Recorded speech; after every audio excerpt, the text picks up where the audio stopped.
অনেক দিন পর ছুটি করেছি, আজকে বাড়িতে রয়েছি। বাড়িতে থেকে মা আর আমি একসাথে খেতে বসেছি।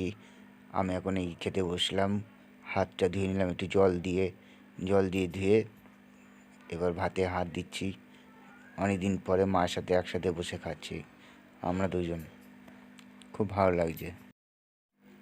মা আমাকে মাছের তরকারি দিচ্ছে হাতা দিয়ে, আমিও আস্তে আস্তে করে ভাতটা মাখালাম, মাখিয়ে সাথে সাথে গপর গপর খাওয়া শুরু করলাম। কারণ মায়ের হাতের রান্নাটা এতটাই সুন্দর, খুবই সুন্দর। মায়ের হাতের রান্না খেয়ে মজাই আলাদা।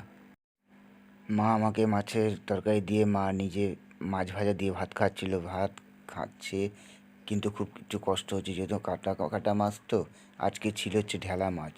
জানেন তো, ঢেলা মাছ মানে হচ্ছে বড় বড় চোখ, চ্যাপ্টার লম্বা, সেই মাছটা খাচ্ছিল। তো খেতে মায়ের একটু অসুবিধা হচ্ছিল, তবে যাই হোক সে মা খেয়ে নিয়েছে। এই দেখো কাটা বাচ্ছে, খুব কাটা ছিল। আমি ভাত খাওয়ার সময় একটুখানি কাঁচা নুন নিই, কারণ হচ্ছে কি আমার কাঁচা নুনটা ভালো লাগে, তাই আমি একটুখানি কাঁচা নুন নিই। মা মাছ ভাজা দিয়ে খাচ্ছে। তো যাই হোক, এই পর্যন্তই আজকে ব্লগটা শেষ করছি। তো আসছি নেক্সট ব্লগ নিয়ে। যদি তোমাদের ভালো লাগে তাহলে চ্যানেলটা অবশ্যই সাবস্ক্রাইব করে দিও।